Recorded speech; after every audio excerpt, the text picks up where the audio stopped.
In today's episode, the Mark I Ford Granada.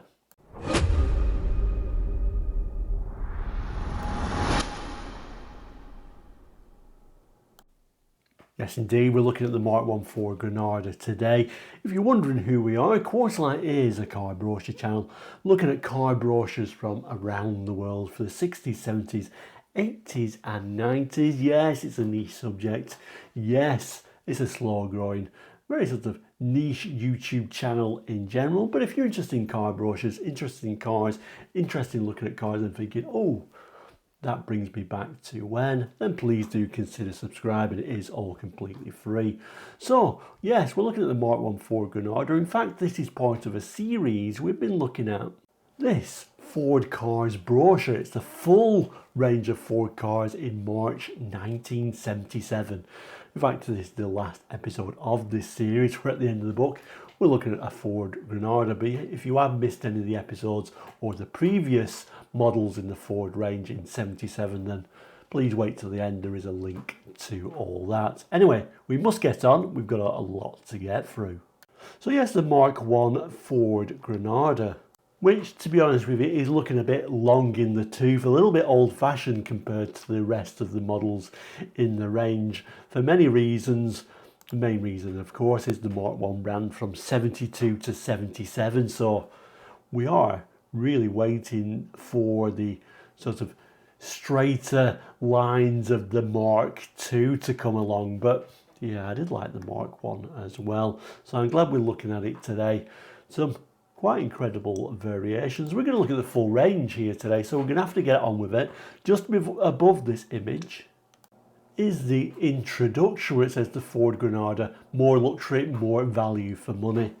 Value for money at this time was very much a bit of a key phrase for Ford, and trying to sell their range of cars, so it pretty much says value for money on every model in the range. We'll read the text. We'll start with the base model. So it starts in the introduction by telling us elegance, prestige, luxury, effortless performance, spacious comfort. The Ford Granada gives you all you'd expect from a big car, plus an unexpected bonus.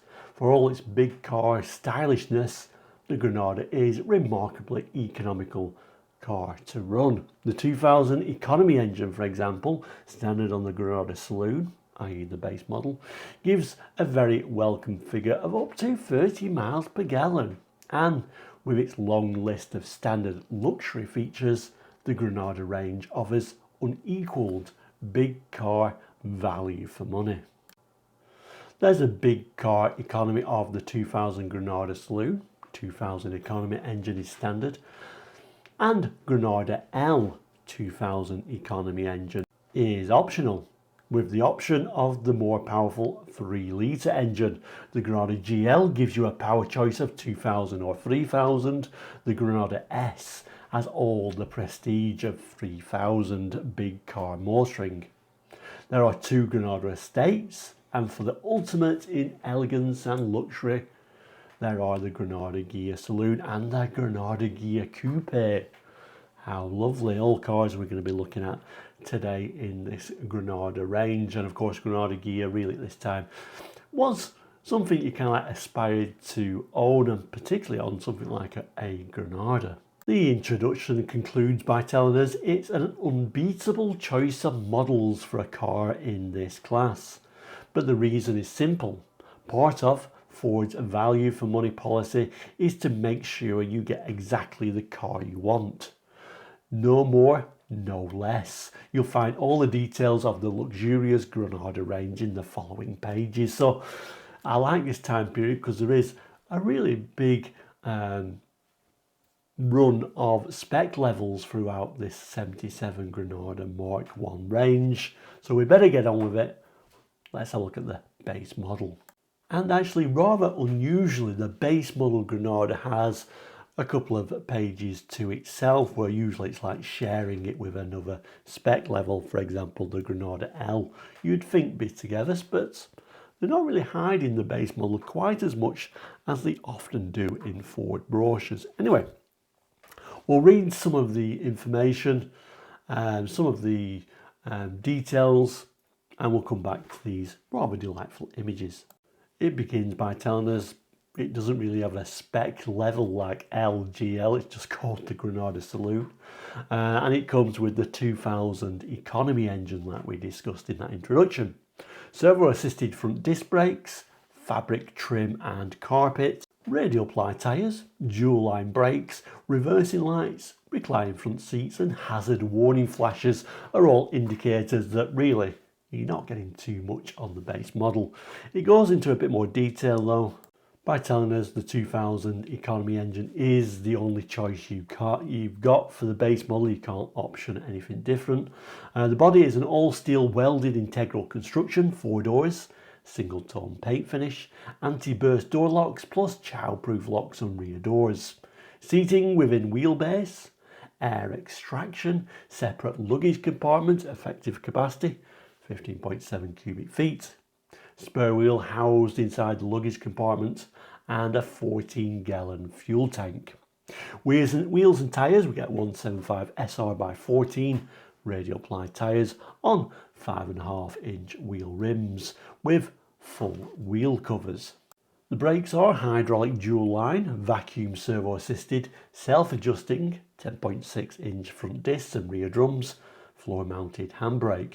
Suspension, front independent with double wishbone isolated by rubber mountings, coil springs, lubricated for live ball joints, subframe mounted anti-roll bar. Rear, independent semi-trailing arm, coil spring type with 2 plunging constant velocity joints on each half shaft, whole unit mounted on bonded rubber insulators to body. Exterior equipment, body side protection moulding, black rocker panels, bright belt moulding drip rails and black panel moulding, black painted window mouldings, black radiator grille, heated rear window, zone toughened safety windscreen, matte black painted windscreen wipers, driver's door mounted rear view mirror, semi-sealed beam headlights incorporating side lights, separate direction indicators, twin rear light clusters incorporating brake warning lights, reversing lights, reflectors and direction indicators, hazard warning flashes. Interior equipment, speedometer, odometer, fuel gauge and water temperature gauge, oil pressure and ignition warning lights, main beam and direction warning lights, padded steering wheel incorporated horn control, steering wheel antenna controlled 2-speed windscreen wipers, direction indicators, headlight flasher and main dipped beam, non-protruding switches for side lights, heated rear window and headlights, electrically operated windscreen washer wiper and an automatic choke. Carpet, a fabric seat trim, individually reclining front bucket seats with adjustment for forward and backward movement. Safety style window winders and door handles, black, padded instrument surround. Aeroflow ventilation with ambient air via individually controlled face level vents, variable speed heater and demister. Front and rear ashtrays, lockable glove box, centre console, cigar lighter, front door operated courtesy light, instrument illuminated rheostat, interior dipping rear view mirror with breakaway stem, front and rear passenger grab handles, inertia reel seat belts to drivers and front passengers seats.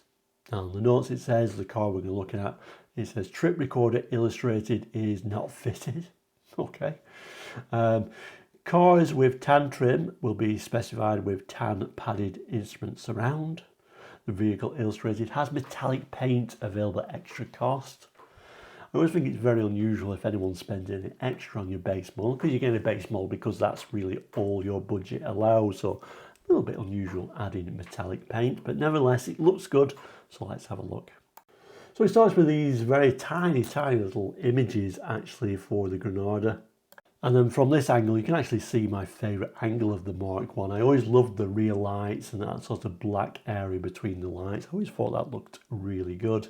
We can also see the cheapo wheel trim specified to the base model, and that they used to like to do with Fords. More sort of bright work the higher you get over the trim levels, although really for a base model Ford, this one does have quite a bit of bright work on it. Now when you look on the inside, this is really where you see where they are penny pinching, and you can see this is why this is a base model. Look at that. There's barely anything on there. Certainly no radio on there. And obviously no rev counter, and the cheapest possible black steering wheel they could find. It really is a sea of black. It's not the most attractive thing to look at while you're sat behind the wheel. And then we look at the inside, and yeah, it is just literally a sea of black, isn't it? It's a little bit depressing on the inside, but like I say, from the outside it still looks a fantastic car. Let's move up the range though. Okay then, the Granada L, a step up, and I think most people would have at least liked to step up to an L really. We get rid of those cheapo wheel trims, and now we've got sports road wheels on there instead. And we can even have the 3000 V6 engine, which I always quite like the idea of big engines in very basic models of cars, so maybe this one could have appealed to me, although once again it's pretty cheap on the inside. Let's see how it sums this up. So it tells us Granada L, luxury on a budget. You get the 2000 OHC or 3000 V6 engines, and you can even have the option to get that 2000 economy engine, which is standard on the base model. We get sports road wheels, we get reclining front seats with head restraints now, a bit more safety, halogen headlights, and a Ford push button radio. Now, rather nicely for the Granada, they compare it to the base model, so we're not having to read loads and loads of text. It's really just telling us what extra this has over the base model. So like I say, engine choices of a 2000 OHC, 3000 V6 or that 2000 economy engine. Body is the same as the base model. Wheels and tyres, we've now got sports road wheels with 175 SR by 14 radial ply tyres on 6-inch wheel rims. Brakes, as the Granada Saloon, but with ventilated front discs on the 3000 models. Suspension as the base model. Exterior equipment as the base model, but with bright mouldings on wheel arches and window surrounds in lieu of black trim treatment. Black back panel, rubber bumper inserts, and the all-important L badge. Rectangular halogen headlights with integral side lights. Interior equipment as that base model, but with a trip recorder, head restraints, rear seats centre armrest, glove box with illumination, rear courtesy lights, vanity mirror, quartz clock. I think in a lot of ways it really shows you how little equipment the base model had. We're saying these are extras. A Ford push button radio, so we do at least get a radio now. Inertia wheel seat belts to driver and front passenger seats. So there we go then, this is one model up, a bit more bright work and those nicer wheels. And I love a little bit of an image, apologies for that little bit of a reflection on there, but still pretty good looking models. We'll also notice no passenger passenger door mirror is what I'm trying to say. On the inside, there are our head restraints, although in reality there isn't that much difference on the interior really. I think more than anything it shows the thought, very important, what colour of base model Granadas you got, because I think it needed this little bit of a lighter colour to liven it up a bit. We can particularly see that on this image. It's still a very basic model, although we do get a radio and a clock in there now, but still a very base model. But with the red paint, it gives this sort of tan interior, which I think makes the world of difference actually. The main image gives us another look at that delightful rear. I don't know, something very, very 70s about that rear. Almost reminds me of some of the sort of Japanese cars did similar sort of rear end treatments, but I do particularly like that. Just about make out the L badge on there as well. And I guess that begs the question. I'm sure the new shape was starting to be shown in the press, even if it wasn't actually in the showroom yet. So possibly big discounts on this model as we're waiting for the new model. So do you wait for the new model, or do you plump with a discounted Mark 1? Anyway, let's move up the spec range. Next up is the Granada GL, and like the entire Ford range in the 70s, huge gap between the L and the GL. Personally, I think this is the model to go for, the GL. It's just a nice looking car. It's just a nice few extra features on there. Bit of a vinyl roof. We've got these sort of overriders and extra lights in there. I do like the GL version. Yes, it would have been a lot more than the L, and it was a big jump up, but particularly nice spec level without paying the sort of Granada Ghia money. Anyway, let's see what this has got. So the Granada GL, travel first class, it tells us. So we're going to have a 2000 or a 3000 V6 engine. That economy engine appears to be dropped now.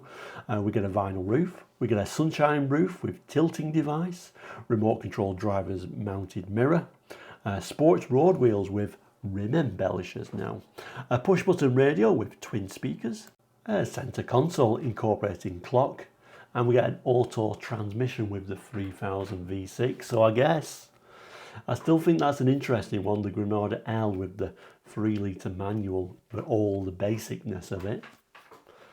Yeah, that would be a good model too, wouldn't it? Anyway, let's see what else this has got to offer. Again, it repeats what we just learnt there, so 2000 or 3000 and the auto with the 3000 V6. Body as the Granada Saloon. Wheels and tyres, sport road wheels with rim embellishers with 175 SR by 14 radial ply tyres on 6-inch wheel rims. Brakes as the Granada Saloon, but with ventilated front discs on the 3000 models. Suspension as the Granada Saloon. Exterior equipment as the Granada Saloon, but with bright mouldings on wheel arches, all windows and boot lid in lieu of black trim treatment, black back panel, rubber bumper inserts and overriders, vinyl roof, chrome exhaust trim, GL badging, remote control driver's door mounted rear view mirror, rectangular halogen headlights with integral side lights. We now get fog lights as well, and also a sunshine roof with tilting device. On the inside, we get everything the base model gets, plus a trip recorder and now even a tachometer. Ooh, we are moving up in Ford world if we're getting a rev counter, aren't we? We also get an oil pressure gauge, ammeter, dual tone horn, power assisted steering on the 3000 V6 models, head restraints, leather covered steering wheel, luxury diamond fabric seat trim, seat valances, rear seat centre armrest, carpet in the boot, glove box with illumination, rear courtesy lights, vanity mirror, centre console incorporating quartz clock, forward push button MW/LW radio with twin speakers and balance control, inertia reel seat belts to drivers and front passenger seats. So there we go, our first glimpse of it in this sort of leafy autumnal shots, even though this is supposed to be March, but never mind. Yeah, it's a nice spec model. I love how the bumpers look on the GL, plus those extra sort of fog lights on there really sort of make it look like, ooh, we are moving up the spec levels now, aren't we? On the inside, certainly looks nicer on the inside as well. Obviously, this is the auto, so that must be the 3000 model we're looking at now. And of course, we're getting a rev counter, radio, clock, etc. So then we look at a couple more little images, that lovely sunshine roof and the vinyl roof, of course. And we also this time get a glimpse on the boot or trunk to see how much we can fit on the inside. And there she is on the outside. Actually looks quite classy in white, I think, with that dark vinyl roof and all that chrome. I always remember these cars rather sadly when I started noticing cars, really, that all these Mark 1 Granadas were very rusty. Of course, Ford had huge issues with rust at the time, but then pretty much most companies were having issues with rust at this time. 5-year-olds were pretty rusty cars, sadly, which is hard to believe now. But yeah, when you see them in pristine condition, you really do appreciate what a lovely design they are. Like I said, maybe this might have been the model I would have gone for, actually. I think it's got everything you need and it looks really classy. Although, like I say, I like the idea of the 3000 V6 on the L spec model. But like I say, there are more interesting models to come, so let's have a look at those. So rather weirdly, this page splits two models on here. You'd think they would do this with the base model and the L, but rather weirdly, they've split the page with a Granada S and the Granada L and GL estate, which seems a little bit bizarre because those two cars or models in the Granada range really couldn't be further apart from each other. I'm not sure why they did that. Usually estates are right at the end and we've still got to look at the Ghia models yet, so I'm not sure why they've done that, but we'll start by looking at the Granada S. Pretty rare car today for sure. Granada S. S for sporty, stylish, something special. So we've only got one engine choice, as this is the sporty model, the 3000 V6. We get blistering dampers and variable rate rear springs, uprated anti-roll bar, 195 70HR by 14 radial ply tyres on 6-inch sports road wheels. Auxiliary halogen driving lamps. Ford used to love doing that. And if it's a bit sporty, we'll throw on these halogen driving lamps. We also get a sports gear shift and power steering as standard. Goes into more detail, although really we've read the engine size and the wheels and tyres we've mentioned already. Brakes as the Granada Saloon but with ventilated front discs. Suspension as the Granada Saloon with pristine dampers, variable rate rear springs and 24mm diameter anti-roll bar. Exterior equipment as the base model with rubber bumper inserts, black back panel, bright mouldings on wheel arches and window surrounds in lieu of black trim treatment. The all-important S badge on the rear. Halogen headlamps, auxiliary halogen driving lamps. On the inside as the base model with a tachometer, trip recorder, ammeter, oil pressure gauge, sports gear shift knob, power steering, sports steering wheel, head restraints, rear seat center armrest, glove box with illumination, rear courtesy lights, vanity mirror, quartz clock, forward push button MW/LW radio, inertial seat belts to driver and front passenger seats. And there she is in a sporty red. Obviously those halogen driving lamps are what's really seen as sporty when you see one of these. And then we have a look on the inside. I guess what really stands out is that sort of sports steering wheel, but in some ways I don't really like the look of that on a Granada. I don't know how I feel about that. Almost feels like someone's just popped that on as a bit of an sort of aftermarket accessory from Halfords or something. So I don't know, maybe that's me, but I'm not sure that's the model for me, even though I really like the S models of many different Fords over the years. Then we go in the complete opposite direction and take a look at the estates. And the Granada estates this time could only be had in L or GL trim. Big on comfort, big on capacity, and certainly they were big cars when you saw them on UK roads. You know, if you saw them in sort of North America, they weren't that big, but on UK roads in the 70s, they looked vast actually. But certainly an extremely practical family car for the time.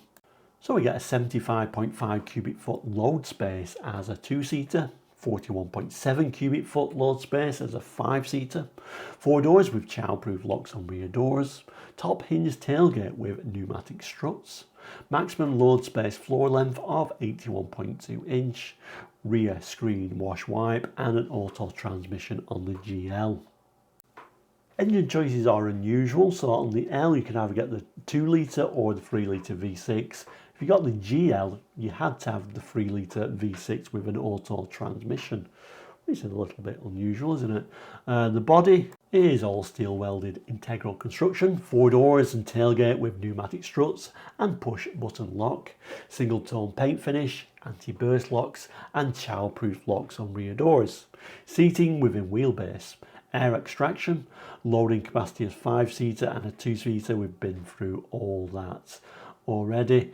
It says as a 2-seater gives a flat load space, spare wheel housed under load platform and a 14-gallon fuel tank. Wheels and tyres, we now get 185 SR by 14 radial ply tyres on 5.5-inch rims, full wheel covers. Brakes as the Granada Saloon but with ventilated discs on the 3-litre. Suspension as the Granada Saloon.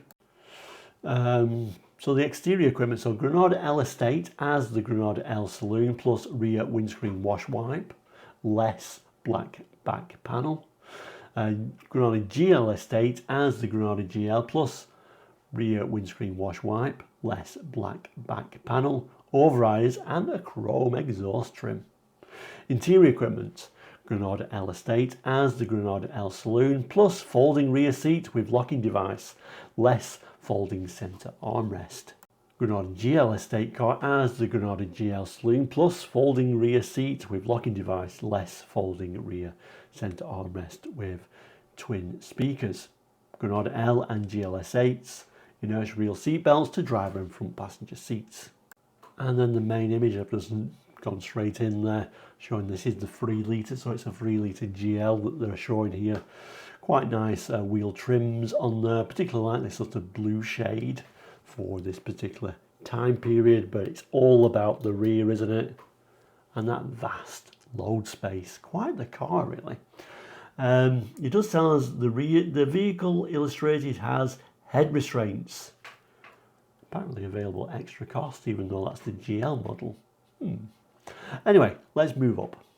And moving up really brings us to not only the flagship of the Granada range, but of course the flagship of the whole Ford range in Europe, the Granada Ghia saloon and the rather lovely coupe. Certainly cars you aspired to own, whether you had a lowly Ford Escort Popular or indeed if you owned a different car entirely. They really did stand out on the roads in the UK at this time. A time where you really aspired to own a Ghia when it was sat next to you in a traffic jam and you kind of like looked at that Ghia badge and thought, maybe one day. It never happened for me. Anyway, we'll look at the basic spec levels and then we'll go into a bit more detail. It tells us these models are the last word in luxury. Yes, indeed. All-round tinted glass, halogen headlights and fog lamps, digital clock, forward push-button radio with twin speakers, luxury interior trim, lightweight alloy road wheels, exclusive Granada Ghia grille. And certainly in the 70s at this time, it was unusual to see a standard piece of kit on a car that included alloy road wheels. It goes into more detail. We either get a 2000 or a 3 litre V6 with auto transmission. Tells us the coupe is only available with the 3 litre V6. Body, so the Ghia saloon as the Granada saloon. The Ghia coupe is a 2-door coupe of all steel welded construction with effective luggage capacity of 14.6 cubic feet. Wheels and tyres, 185 by 14 radial ply tyres on lightweight alloy road wheels. And as with most models, it is as the Granada saloon. We're talking about brakes here, with ventilated front discs on the 3000 models. Suspension, the same as that base model, surprisingly. Exterior equipment as the Granada saloon, but with bright mouldings on wheel arches, all windows and boot lid in lieu of black trim treatments, rubber bumper inserts and overriders, vinyl roof, Ghia grille and badging, tinted glass on all windows, opening rear side windows and laminated windscreen on the Granada Ghia coupe, remote control driver's door mounted rear view mirror, rectangular halogen headlights and integral side lights, fog lamps, sunshine roof with tilting device, and the interior equipment as the Granada saloon but with trip recorder, tachometer, oil pressure gauge, ammeter, dual tone horn, power assisted steering on the 3 litre V6 models, deeply contouring reclining seats with integral adjustable head restraints and seat valances, leather covered steering wheel, rear seat centre armrest, passenger grab handles and straps, mat pockets on back of front seats, new crushed velour Verona cloth trim. Velour was always my favourite seat trim in the 70s, I must admit. Vinyl covered keyed seats and sidewalls, luxury armrests, real wood veneer trim on fascia and door cappings, deep cut pile carpeting extending to foot of doors, foam carpet underlay to footwell areas, carpet and boot, extensive sound insulation, locking glove box with light, rear courtesy lights, vanity mirror, centre console incorporating digital clock. So a digital clock. Ooh. Ford push button MWLW radio with twin speakers and balance control. Inertial seat belts to driver and front passenger seats. Note, the vehicles illustrated are finished in metallic paint at extra cost, so even on your top of the range model you still have to pay a bit more for your metallic paint. Let's start with this rarity I've with the Granada Ghia Coupe. Completely differently styled, but I do quite like them, and surprisingly you did see a few of them around at the time considering how expensive they were, and certainly they look quite unique even against the standard four-door Granadas, didn't they? But I do like how it was styled at the rear there. But like I said, a very expensive car. It would certainly take a certain type of person to want to buy a Granada Ghia Coupe in 77, wouldn't it? When there's would have been so much other choice for that sort of money. On the inside, the Ghia models certainly added something a little bit nice. All that wood and velour. I don't know. Just a nice all-round, very nice place to be, I would say. I would say more common is saloon, but really even the Granada Ghia saloon wasn't that common. Rather delightful in this metallic blue and the vinyl roof. Very nice colour choice. That one. There are the alloy wheels. I can't say I was a huge fan of the styling of these alloy wheels, but nevertheless, still unusual to get alloy wheels on your model of car in Europe in the 70s. That Granada Ghia grille really gives it a completely different look. It really changes how it looks from the front, I feel. And it wasn't massively different, but certainly with that sort of thicker chrome area at the top, it does certainly give it a different look entirely. On the inside, 70s luxury. Delightful. Okay then, spec levels. Time is certainly running against us, as it always does with these Ford brochures and their huge ranges. But we'll certainly have a glimpse of the performances.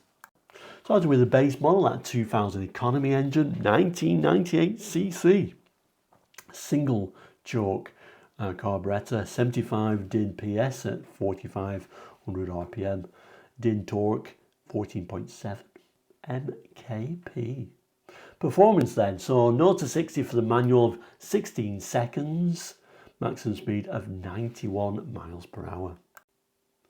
So moving away from that economy engine, going to the standard 2 litre 1998cc OHC with its twin choke carburettor now, producing 99 din PS at 5500 RPM and a din torque MKP of 15.4.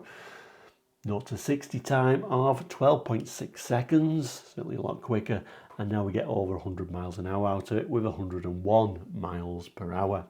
Moving up to that big 3 litre 2994 V6.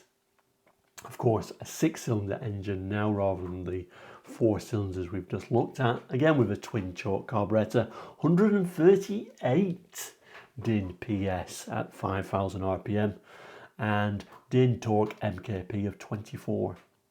Now performance wise, 0 to 60 in 9.5 seconds. That is quick for a big car at this time, certainly in Europe. Top speed of 113. We move to the automatic, still quick for an automatic actually, 0 to 60 at 10.6 seconds. Top speed 110.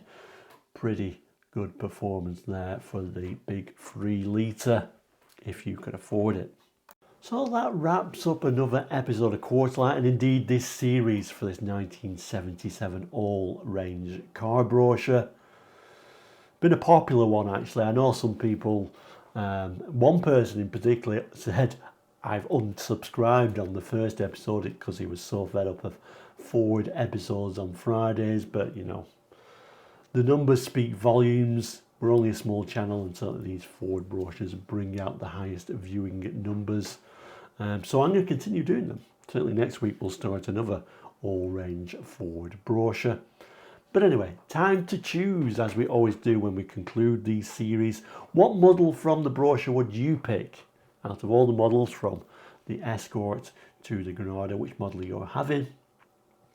Well, I may be a little bit controversial here. I was thinking about the Granada GL, but But I think I'm going to plump for the Granada L. I'm going to save a bit of money. I'm going to go for the 3-litre V6 manual transmission Granada L. I think it's an interesting one. I might have even gone for this red, just so I got this bit of a lighter interior in there. That's my choice. Let me know your choice in the comments. But thank you so much for watching. Appreciate all your support. And if you've not done already, please do consider subscribing. Subscribing is all completely free. So pop yourself on the subscribe list there. Click that button.